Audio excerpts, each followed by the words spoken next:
Hello, boys and girls, ladies and gentlemen. Welcome to a brand new segment that I'm hoping will take off like wildfire. I'm kidding. I'm joking. Not really like wildfire. More like go viral. That's the right word. James Azar, your host. My co-host today, Eddie Doyle, joining me once and forever. Fantastic. Eddie, how's it going, mate? James, fantastic. Yes, exactly. That was going to be my intro line since you said hello, boys and girls, ladies and gentlemen. I was going to say hello, mate. I give myself away the second I open my mouth. But can you believe I've been in North America 30 years, my friend? I can. It's like Chris Roberts. Like when people think of Chris Roberts, you'd never think he has a British accent, but he does. Yeah, that's right. The sign of actually the chap who played House. People were very surprised that he was a British accent. I grew up on that guy. Hugh Laurie. Hugh Laurie. That's right.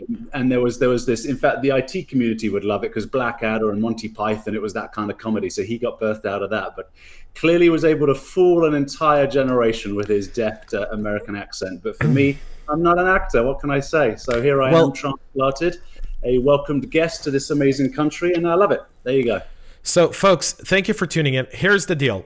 Eddie and I, good friends, share similar views around technology and stuff, but we also disagree on some stuff. And we've been having a lot of these conversations. We decided to bring it over to you as our audience.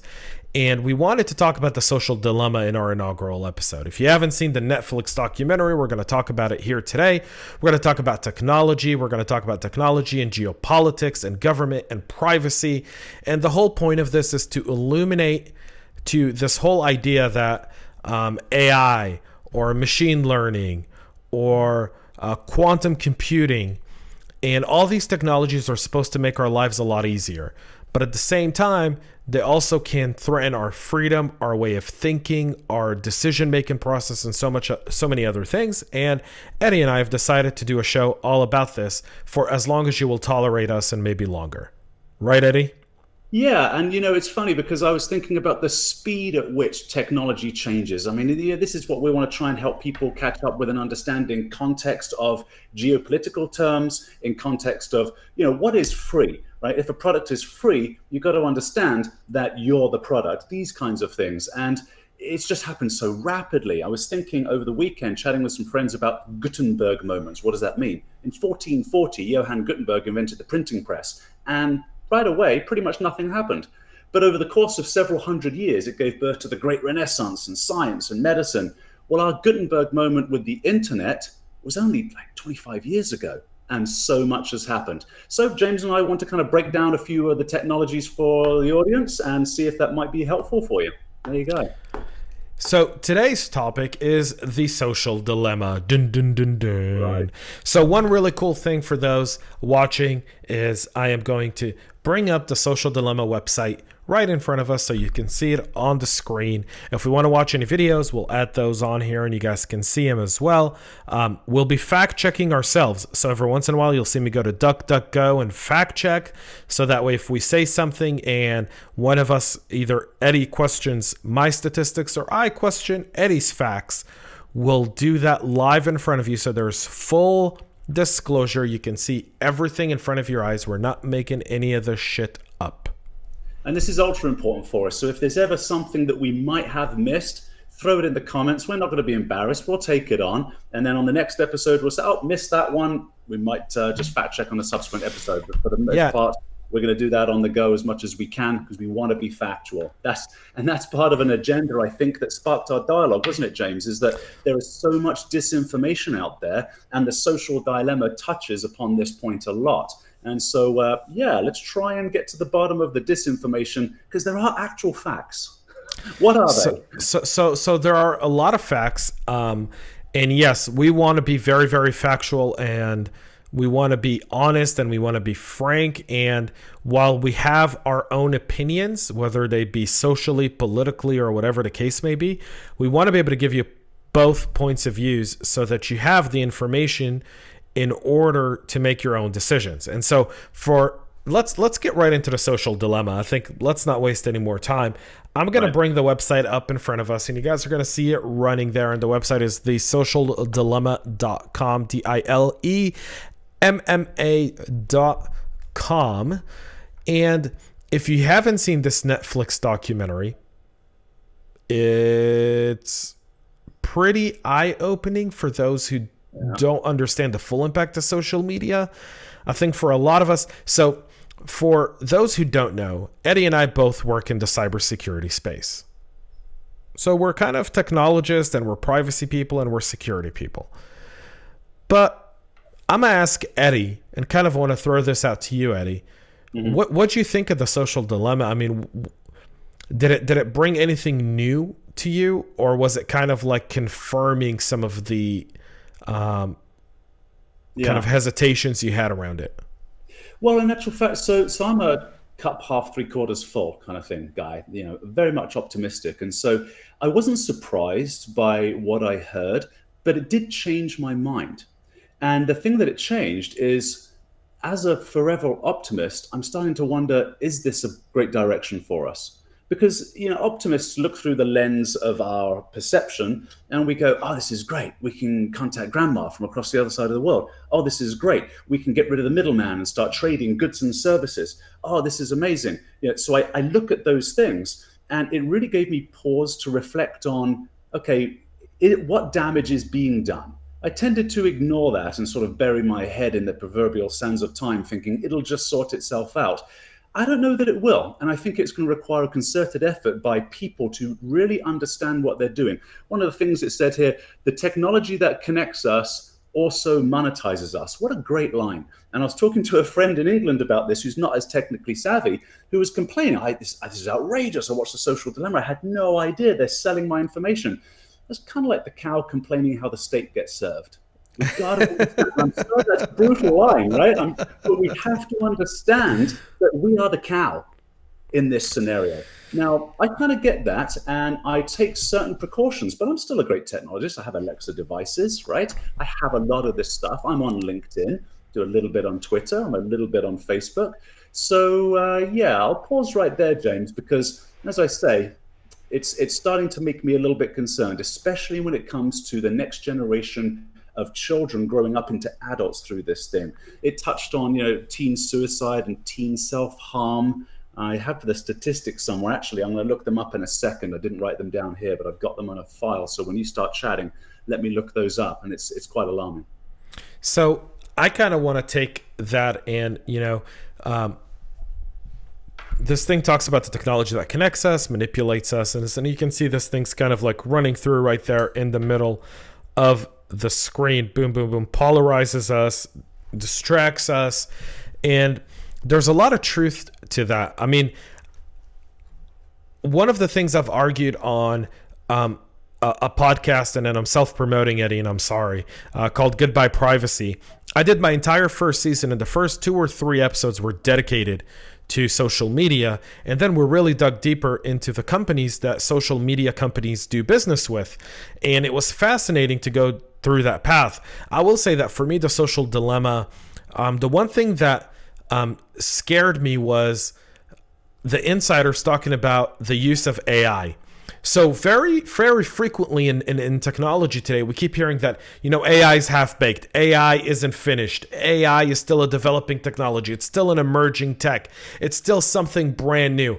And then here you have engineers from Facebook, from Twitter, from Instagram, from Pinterest, from all these different social media talking about, what are you talking about? We not only have algorithms, we've got AI, and AI controls the algorithm. And man, it's fully developed. And we're seeing that right now. We're seeing that live in the way that AI is manipulating our train of thought, in the way it's polarizing the way we get information. It's very interesting because it's the idea is that if social media is supposed to be what they claim to be a utility, right? Meaning it's a basic service like electricity and water, and I disagree with that. Just for the sake of argument, I do not want the government to regulate social media. I'm putting that right here, right now. I want to strip them of their 230C protections, but I do not want the government to regulate them. The moment they become regulated is the moment they become a monopoly, and then they swing and turn with every new politician and administration that can influence their regulation. Now, remind us about the C32 protections. So Tell the the audience. 230C protections were essentially protections that were given to social media early on that essentially said that they're not responsible for content that's posted on their platforms, meaning they're a platform, they're not a content curator. So for example, if I worked for the New York Times and let's say I wrote a story that was not true, I could be sued and held liable for that story because that's liable, right? That's like you're factually lying. On the other hand, because they're the content creator, they're legally responsible for any story they post. Social media were given essentially a check, and the check was people are going to comment on and post all kinds of stuff, and you're not going to be held legally responsible for anything that's posted on your website. So you were given those protections. And with that protection, they've been able to create this culture where, especially, we're seeing it now ahead of the presidential. We're 8 days away from the main event, the presidential election of 2020, and we're seeing that being used to quiet down conservatives. Specifically, we're seeing that on Twitter, where the New York Post a week later still don't have access to their Twitter account because of the Hunter Biden story. And so there's that aspect there that's extremely concerning, extremely disturbing. And if you strip them of that protection, that allows for class action lawsuits against those companies for censoring you and deleting your comments. So would it also allow for a class action lawsuit if they simply did, like they're doing, blocking certain information? So they're not actually publishing stuff that is factually untrue. So that's different from a newspaper publishing something. It's just, it would almost be like a newspaper not publishing something. Correct. So go ahead. Well, so I'm not sure that would curtail the problem. Right, I'm on the fence between regulation and with the heart of a libertarian. Really, I hate regulation, but I don't know how we certainly strip them of the C232. Was it C230C? 230C protections. But if a newspaper chooses not to publish, so let's say it's a liberal or a conservative newspaper, maybe they just don't publish the other side of the story. I don't know that we can sue them for that. So, in today's world that we live in, right? So media was turned upside down because of social media. Right. Because social media allowed anyone to essentially create a platform. YouTube is allowing anyone, and we're using YouTube right now to put this content out there, right? To have a platform where as long as you've got a camera and a microphone, and you don't necessarily always need that, you can put out content. You can put out your opinions and your voice can get heard. And neither myself nor Eddie here are journalists. We're not trying to bring you, we're not trying to report a story. Today we're analyzing the social dilemma as a movie. We're analyzing social media, and we're going to talk about its consequences and the scary aspects of technology. And so that has an aspect to it. And so when you look at, well, would stripping them of 230C really curtail the problem? No. But regulating them would essentially ensure that they have a forever monopoly until they're replaced. And the challenge with that is, at that point, you get rid of competition. And what we're starting to see happen right now is there's serious competitors to Facebook, to Twitter, with Parler, with locals.com, and other websites and apps that are coming through that are not censoring. For example, we don't hear a lot about Snapchat, but Snapchat isn't censoring anyone. Snapchat isn't allowing, as far as I can tell. And if you've seen Snapchat do stuff, if you're a conservative or if you're, a liberal, and you've seen Snapchat curtail your activity on Snapchat, we want to know about it. Send it over. I haven't seen anything like that yet, so I say that based on my current knowledge. Throw all that in the comments. That'll be amazing for us. And so I suppose what could happen then, because yes, regulation, you're right, does curtail competition. But as soon as you get a great competitor come up, it's the old Microsoft thing, right? As soon as a great competitor comes up, they just get snatched, a massive amount of money gets thrown at them, and then they get destroyed, and they just end up in this massive conglomerate. Well, okay, maybe that's what steps in to say, no, don't do that. But when you look at like Parler, for example, which is owned by one of the owners, there is Dan Bongino, right? And the guys who started it are fairly a conservative group of guys. If Facebook came to buy them, they're not selling to Facebook, right? Because their whole purpose of living is to compete with, Facebook and Twitter and the censorship from some of those big tech on the left side of the country. Well, and it's definitely needed, because this is one of my biggest concerns with the social dilemma, is that we have never really put ourselves in this social experiment before. What I mean by that is to put an entire people group into an echo chamber. So do you remember that old Hans Christian Andersen fable, The Emperor Has No Clothes, or The Emperor's New Clothes, it was called, right? Right. So for those of you that, of my ilk, that are my age, you grew up on these kinds of stories, the emperor, who is the king, right, who's a fierce and mighty king, basically is lied to by the people group, and he's wearing this new wardrobe because he doesn't like any other clothes that were given to him. I don't like this. I don't like that. What do you think of this? What do you think of that? In the end, he ends up naked, and he goes parading through the streets, and everybody's tee-hee-hee laughing at him. And they're all saying, though, you look great. The emperor has no clothes on. This is the problem with social media and the limitation of the current competition out there, is that it seems, and we really get this from the social dilemma, that the artificial intelligence will echo back to you what you want to see, what you want to buy, right? It's all about buying at the end of the day. And so if I go out there and I say, hey, yeah, I'm into skateboarding and I like, to wear Van shoes. Well, all I'm going to see is skateboarding and Van shoes. I'm going to think the whole world's skateboarding and Van shoes eventually. I mean, I'm being slightly sarcastic to make my point, but you understand what I mean. That's a problem. This is the problem. And here's the statistic that I was just looking up here as far as what we've seen in teenagers in the US that are involved in self-harm, unfortunately. We've seen a rise since social media coming up, 150% rise in suicides in preteens, and self-harm has tripled in preteen girls. That's according to John Haidt, who's a professor of ethical leadership at NYU, who said a whole generation of kids has been blighted by this new technology.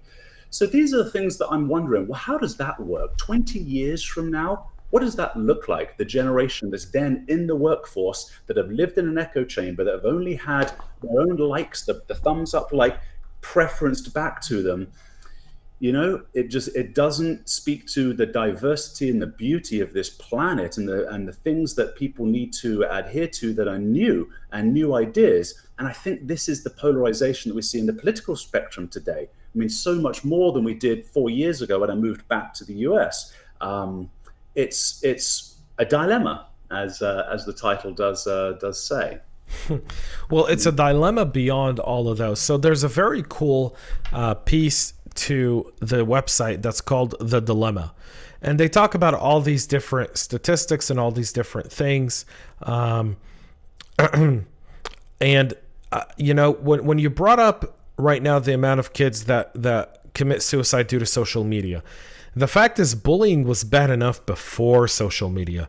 Bullying was bad enough. I mean, Eddie and I are pretty close in age, I'd like to think. And so, when we grew up, our bullying was done in school, maybe around 4 or 5 people.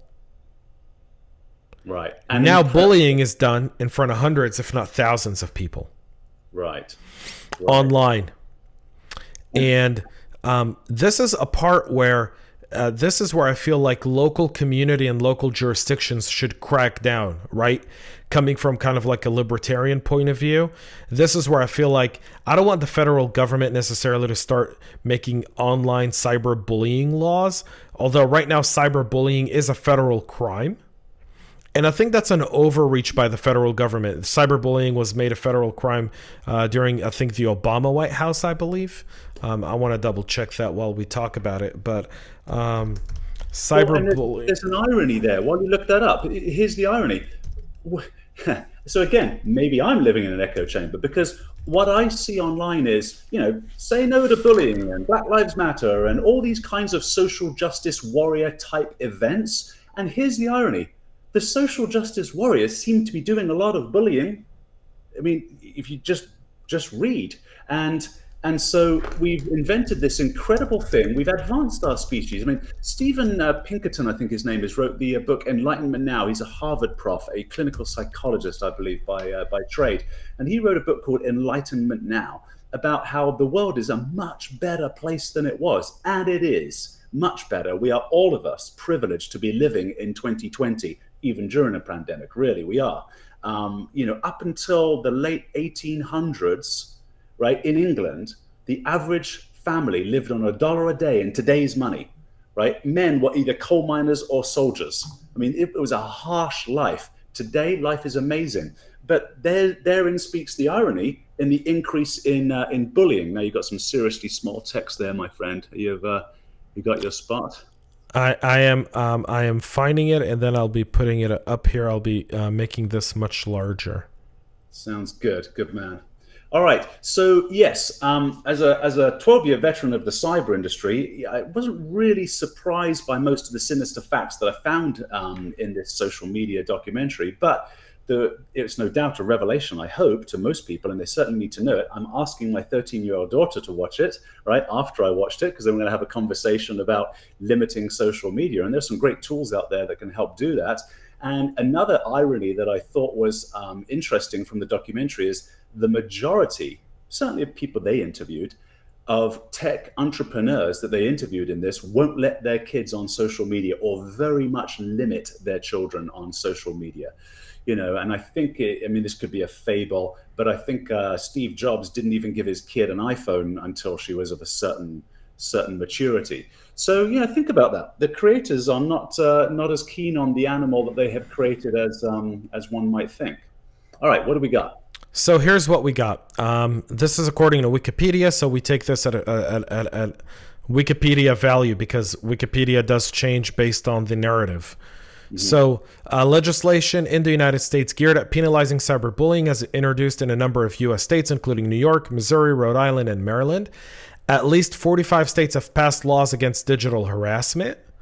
And here's a great example. Dardenne Prairie of Springfield, Missouri passed a city ordinance making online harassments a misdemeanor. The city of St. Charles, Missouri passed another ordinance, a similar ordinance. And Missouri is among the states where they were pushing for it.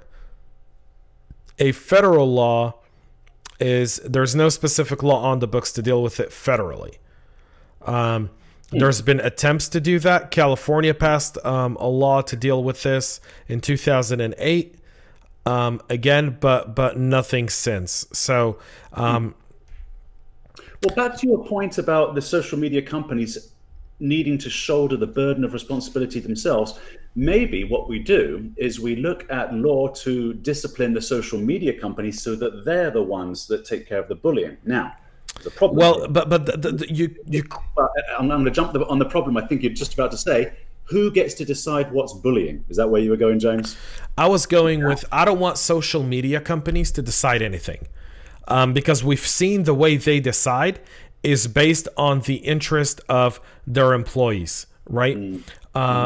And the employees that work in this company who come from, leftist schools are now silencing conservative voices. That's not just a theory, that's a fact. The New York Post account is still blocked on Twitter because of a story, and the New York Post isn't a cyber bully. It's a respected newspaper in the United States that's been around for like 120 some odd years. Started by Alexander Hamilton. Yeah, New York Post. So, there's an aspect to this that I feel like I want to leave nothing to the social media companies outside of, if they do anything outside of block hate speech. And the definition of hate speech should be plain and simple. See, the one aspect of the 230C that they fall back on all the time is or other content, meaning there's an aspect of the 230C, and I'll pull this up, of the Communication Act in 230C, the protections, that really does give them a hideaway. And it's that language now that they're talking about changing. So in the Communication Decency Act, let's go to the FCC's website because I'll trust them. So the FCC's interpretive authority, no, that's not what I want. Sorry here. I want to find this. We're talking about the First Amendment, which is such an amazing amendment to have. I mean, I think the United States, okay, well, I'll fact check this after you do this one, is the only country that wrote it into its original platform, its original laws, right? I mean, the amendments came after the Constitution, of course, but, right away. And so, this is why I think we see so much contention and polarization in the media here and within our citizenry, simply because in other countries, oftentimes, they're not allowed, right, to protest or to speak in this way. And so while it might seem peaceful, we look from afar at other countries, we don't see any protests and riots. Well, this is simply because people are not allowed to do this. So, and the First Amendment is something we're discussing freely right now, and is continuing to sort of plague us in a certain sense on what is hate speech. And you're right, that needs to be the tiniest limiting factor to the First Amendment. And then that's it. Well, so now what you get is who gets to decide, right, what is cyberbullying? And that's where I was going with, if we let the social media companies, or at least Section 230 of the Communication Decency Act, that Trump actually issued an executive order lifting these protections from social media companies literally last month, right?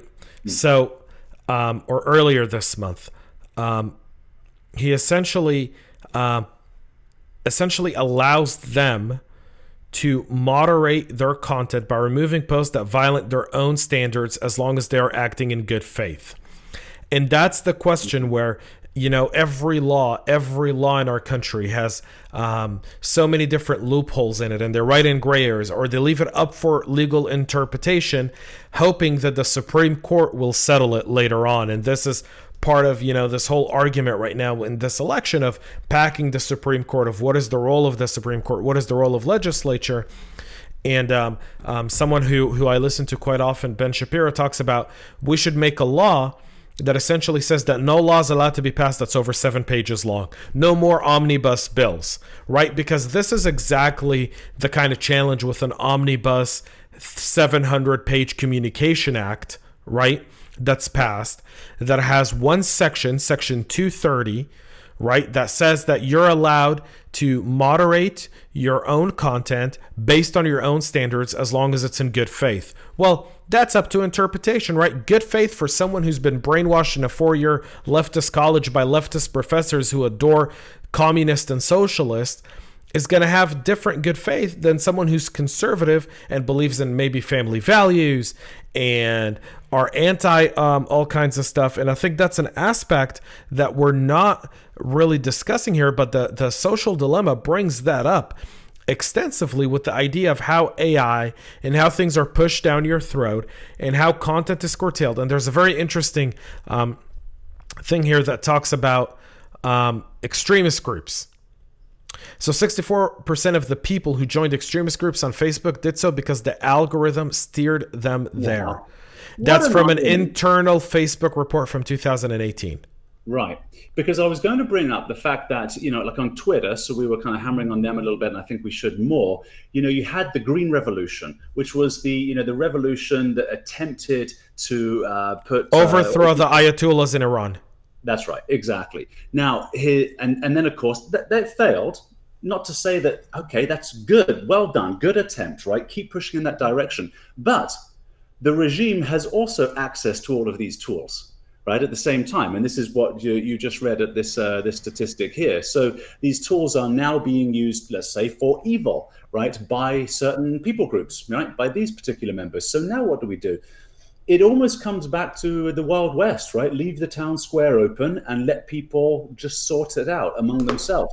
And people don't like that because people do get hurt. But we almost disguise the hurt by allowing people, or let's say in the case of the New York Post article being totally blocked by Twitter, we don't feel the pain immediately because we don't see that pain. Right? It's a tough world out there. It's like the coronavirus. Guess what? It's waiting for us, right? Hiding forever doesn't help. This is just a bad news story. Well, we have to deliver bad news stories at times. So maybe I move over to the side of it's a town square, leave it alone, let people talk, right? Let the best ideas win. And in the case of let the best ideas win, that's interesting. So there's a rule set, which is no hate speech. And then it should be based on reason, intellect, right? Let the best ideas win out of what will likely be a fairly aggressive dialogue, which is what's happening in the public square. Well, so if you look at a public square, dialogue in the public square was always civilized. It was civilized. People shook hands before they started, and people shook hands after they finished their debate. That is the hallmark of debate, is at the end of the day, you and I may not agree on a topic. The best idea is going to win, and that will be the direction by which we move forward, because when people vote on our ideas, the majority in parentheses wins. And when we talk about majority, people are going to start talking about the Electoral College, and they go, well, the Electoral College isn't true majority, and we'll have that conversation at a different time. But the federal government and the Electoral College was never designed to control the life that Eddie lives in Jersey or I live in Georgia. See, that's left up to the community. And one aspect of the social dilemma that I feel like talks specifically around this is it eliminates the lack of community. It creates a global community, which is supposed to be in theory good, but then you're so focused on the globe that you become an extremist, right? All of a sudden you become an ISIS sympathizer or a neo-Nazi sympathizer or whatever else you see. And then on the other side of it, and I think this is the really fascinating piece, you end up in some sort of, I want to say, echo chamber of losing touch of what's happening in your own community. And we've seen that over the last 15 years, right? Local elections weren't a big deal until this election cycle, 2018, 2 years ago. That's only when local elections became something where people were spending $50 and $60 and $20 million on for running. Because when the power by the establishment was lost, they had to go and remind you of your local community because you were so focused on global. And when you were focused on global, you didn't so much care about local. And now you care so much about local that you're not really caring about global. And that plays into a whole different narrative. And social media has allowed that polarization, has allowed that message to be played upon by mainstream media who are just as guilty. Right? Mainstream media had an opportunity to fix social media. They had an opportunity to hold social media accountable, and they didn't. Right. And actually, they lost the battle, which is why they ended up going more extreme to satisfy their revenue intake. And I want to go back to a point you were making a little earlier, because the upside is people can get involved locally, people can get involved internationally. This is a beautiful thing. This is wonderful. But albeit behind a screen. And just we should have a psychologist on as a guest one day. People behave really poorly when they're using their thumbs, right? Back to the cyberbullying. You would never say the things that you would say to somebody's face. In a certain sense, it's progress of a kind, because in the old days, it was the brutes and mystics that really ruled the world. When I was a kid, and I went to an all-boys school in England, so we sorted it out this way. I wouldn't walk up to the biggest kid in the class and sucker punch him in the face. I would never do that. Why? Because I'd get outright punched back. So why is it people on social media will go sucker punch? They'll try and clickbait headline. They'll try and deceive them or troll them into some kind of activity. And this is, I don't know, a point system. This is revenge for all of the years that the brutes ruled the world and now the nerds are taking over. I don't know what this is, but I do know that people are not behaving, as you put it, in the town square, shaking hands after the fact. because they are removed from immediate impact to their actions, to their words, Well, right? it's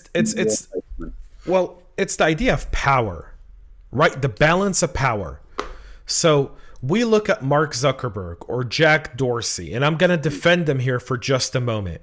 All right, go on. Okay.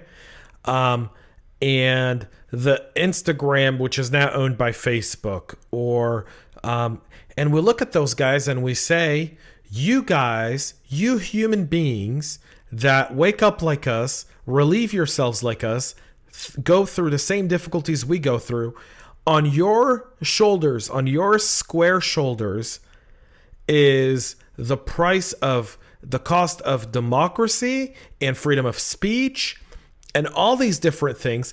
And that's just not fair to them as well. Now, they've created something. Einstein created the nuclear bomb, not to kill people, right? The nuclear bomb was originally supposed to be a piece of energy. Yeah, right. That's a great analogy, man. Yeah. Right? I mean, I think if Einstein saw what the nuclear bomb had developed to and the cost that it costs humans, I don't know that he would have allowed it to go out there. When social media companies started, their intention was good, to connect the world. And you brought up the Green Revolution. The Green Revolution in Iran was derived by social media. The Arab Spring derived by social media. People have a chance where they never previously did. Right, where maybe the media wouldn't cover it, where maybe the idea wouldn't get heard by so many people, the tragedy wouldn't be felt by so many people. I mean, Tunisia, what made Arab Spring, and I don't know if how many people remember this, but Arab Spring jumped because of what? One Tunisian man who set himself on fire and someone who did this. Right. Exactly. So a state-sponsored media company or even any other large media company can be controlled by the state. Can't control a guy like this. Not as easily. Well, not as easily. China tries, right? China sure as hell tries. China hasn't allowed Facebook to work in China. Right? I mean... Yeah, and we see what's happening in Hong Kong, so it does leak out, right? We do have pictures of Tank Man. Now imagine that. So when was Tank Man? 1980 something, 87, I think? 89 or 92. Right. Hang on, let me look it up. So we see the picture of the guy with his shopping bag, super brave, standing right in front of that tank. It was all teachers. In fact, so I was in China. Let's see here. I've been there several times, and I was talking to my driver about this, and I said, come on then, tell me about Tiananmen Square. Didn't want to talk about it. So even now, this was after the 2000s, and so within the last 10 years, didn't want to talk about it. Even now. Now I wondered when I was 1989. 1989. June 4th, 1989. When I eventually coaxed a little bit of dialogue out of him, super nice guy, trying to run his own little business as a chauffeur. And so he said, look, Eddie, he said, if I talk to you about this, there's a communist commissioner who lives on every street, and they'll just rat me out. Right, they'll get a new washer, dryer. They'll get, they bribe that alcohol's a big one. Did you know? Actually, you better fact check this because this came from a friend of mine. I thought it was pretty funny. The number 2 purchaser of cognac is North Korea, right? Because they use cognac, right, to bribe all of these commissioners to go rat out their family, their friends on the street. So he said, look, I can't talk to you about this stuff. And I wonder, what would Tank Man have been like if all of the people that had Twitter, had Facebook, had WhatsApp, were able to communicate, right, without the government knowing?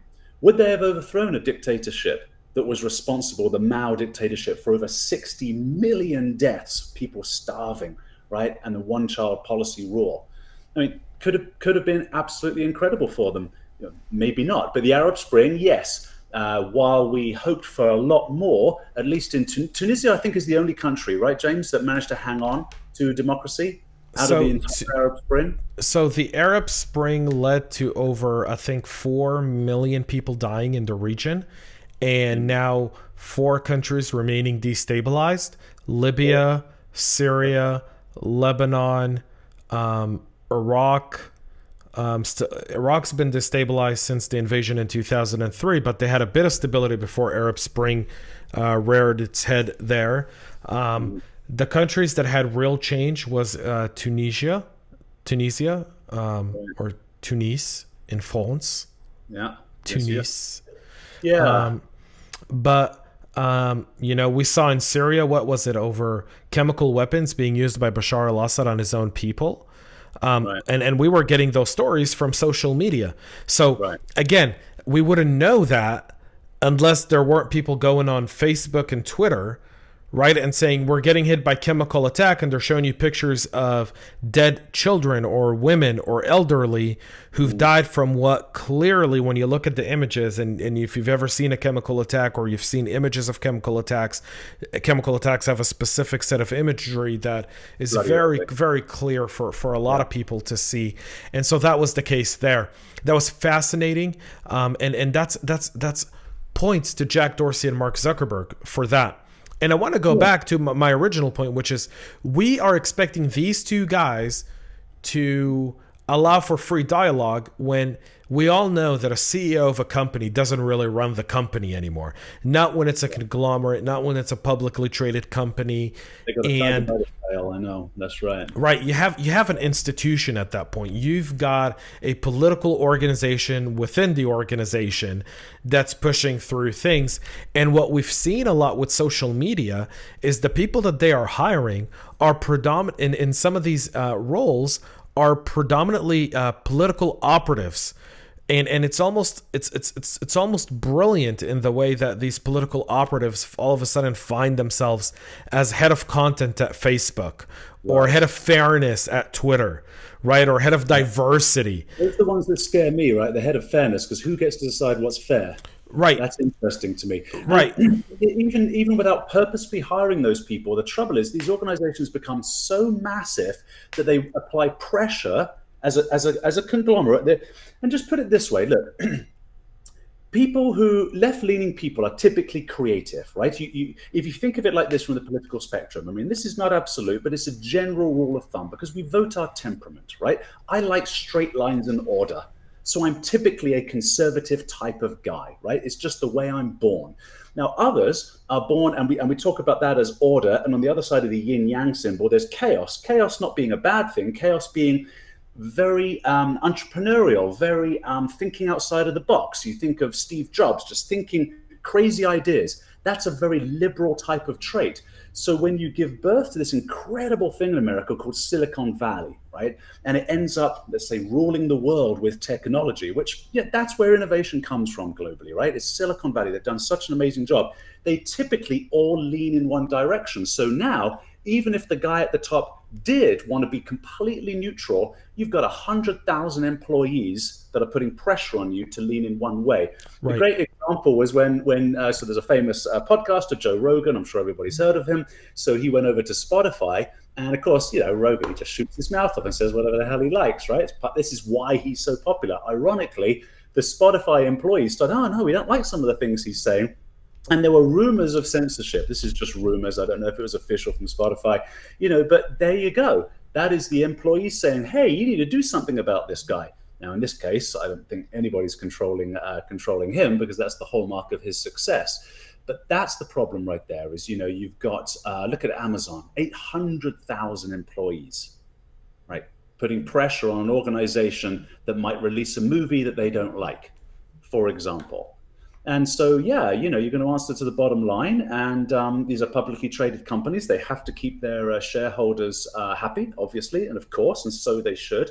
And this is the line that they have to balance. And so social media, brilliant, green revolution. Social media, Cambridge Analytica. Oh, hang on, not so brilliant, right? The most Googled phrase after Brexit by my fellow brethren in England was, what is Brexit? That was the day after the vote. It was the most Googled phrase because a group of very smart people, Cambridge Analytica a lot, were able to figure out a way, and this wasn't a hack. People keep in the media referring to it as a hack. It wasn't a hack. They just looked at the terms and conditions of Facebook and were able to data mine legally based on those terms and conditions. That's since been closed up to some degree, but therein lies the other side of the sword. While we give kudos to Jack and to the rest of the gang for creating a platform that helps our brothers in Arab countries, it can also be used in Europe to sway an entire population to vote in one direction. Very, very interesting. Well, the Brexit vote was really close. Yeah, I say an entire population, but they got it done. There isn't a person well, it depends who you speak to, but the majority of people seem to be completely shocked after the fact and not understand why all of a sudden England wasn't part of Europe. Well, I mean, but that'd be no different than 2016 when everyone thought, like, how's President Donald Trump president, right? Like, how did he get elected? And I think that the challenge with that is when you live in a city like London, or you live in a city like New York or San Francisco or Los Angeles or Chicago, or, you know, I think Miami's going to go red this cycle. Just a gut feeling that Miami's going to go completely red. It might be the first time that Miami-Dade is actually gonna vote red, and it'll be unbelievable. That's my prediction. I said it now. No one try to steal this from me. I predicted it here right now. It's October 25th, right? October 25th or 26th? October 26th, 2020. I predicted Miami-Dade County is gonna be a red county. It's gonna flip from being a blue county.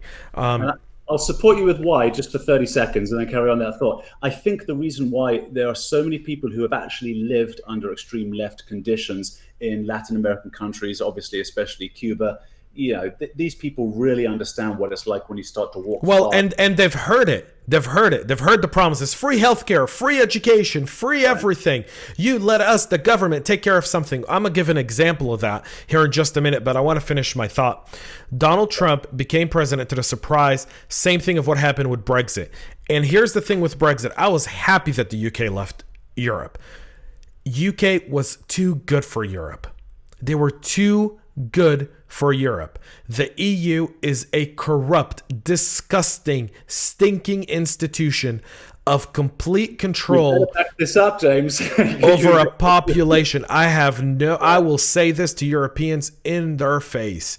I have no problem. I've said it to people from the EU before. The EU is an overreach of power. It's an overreach of citizenry. Romania, Bulgaria, all these countries that are part of the EU that are poor, and they're systematically poor, and they will always remain poor because they're not Germany, France, Belgium, Netherlands. Look at Spain. Look at Portugal. Look at Italy.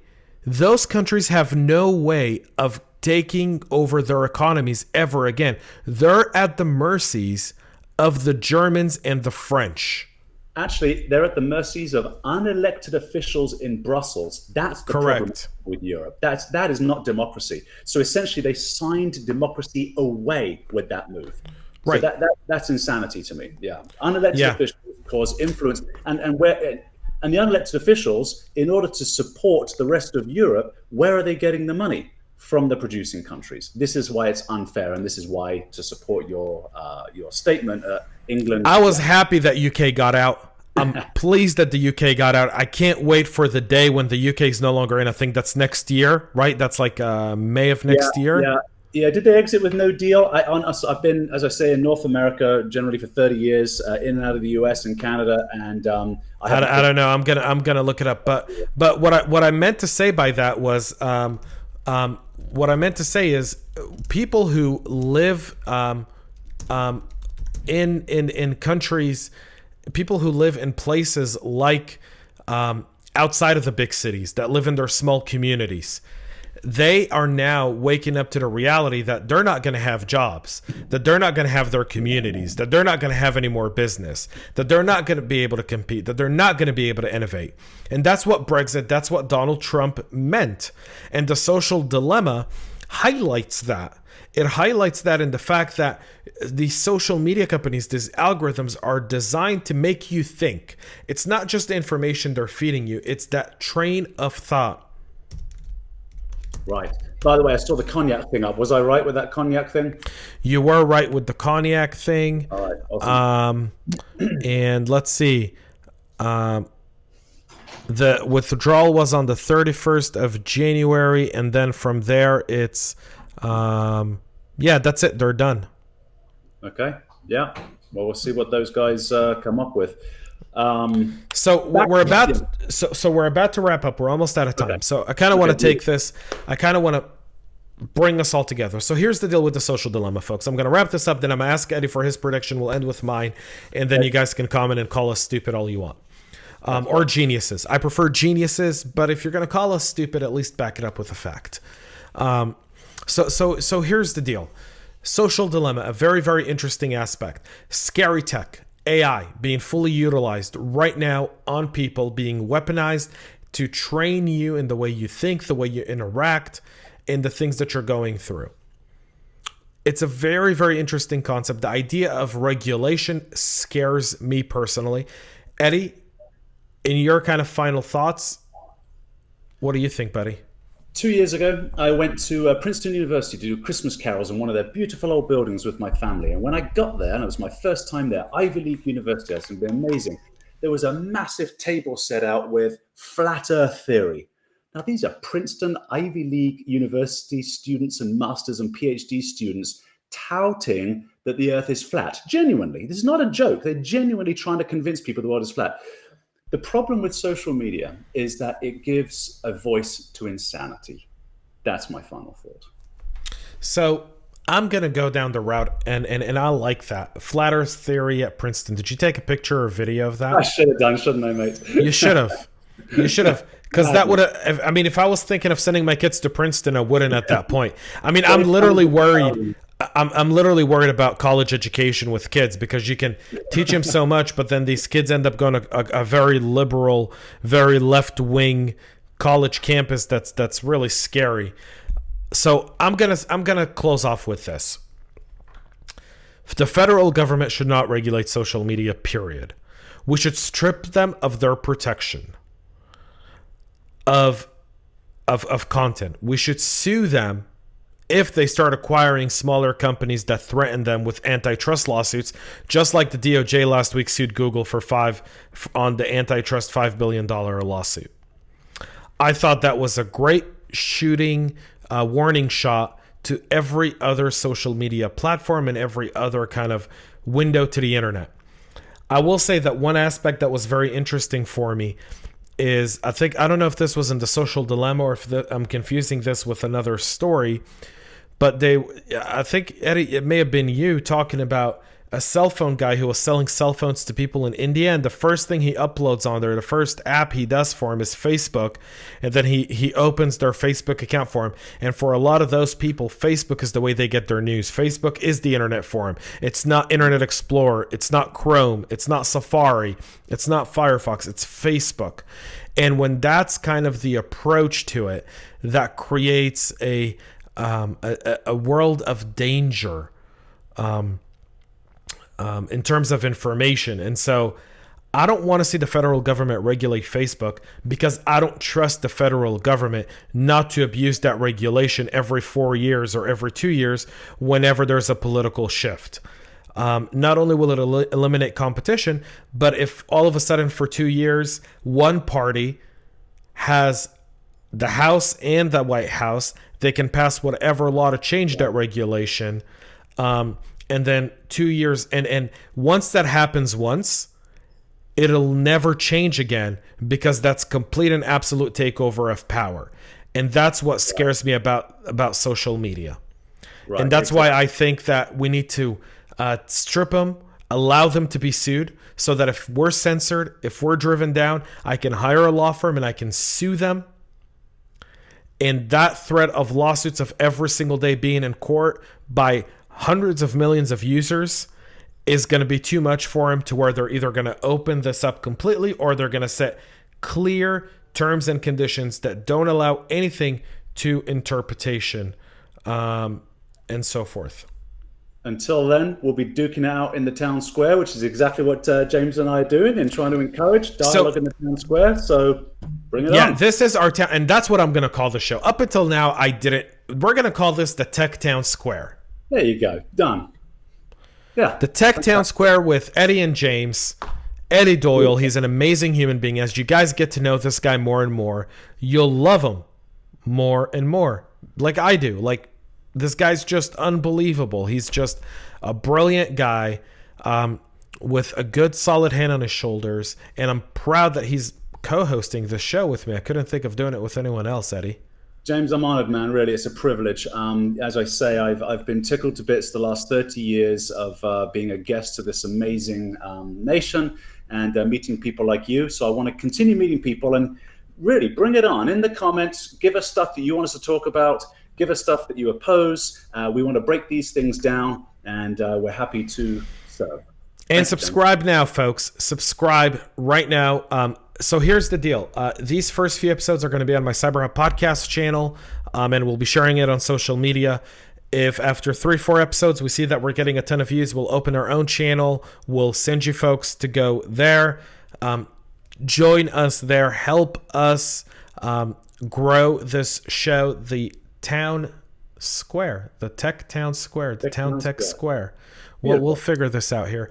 That's it on my behalf. Thanks so much for watching and so forth. And we'll try to do these live in the future, by the way. So we'll try to maybe plan out and do these live so you guys can comment and call us stupid as you see fit. Eddie, I'm going to give you the final word. Hey, everybody. Good luck. That's it. That's always my final word. We all need to work hard and then a little bit of good luck. That's all we need in life. That's all we need in life, guys. Take care.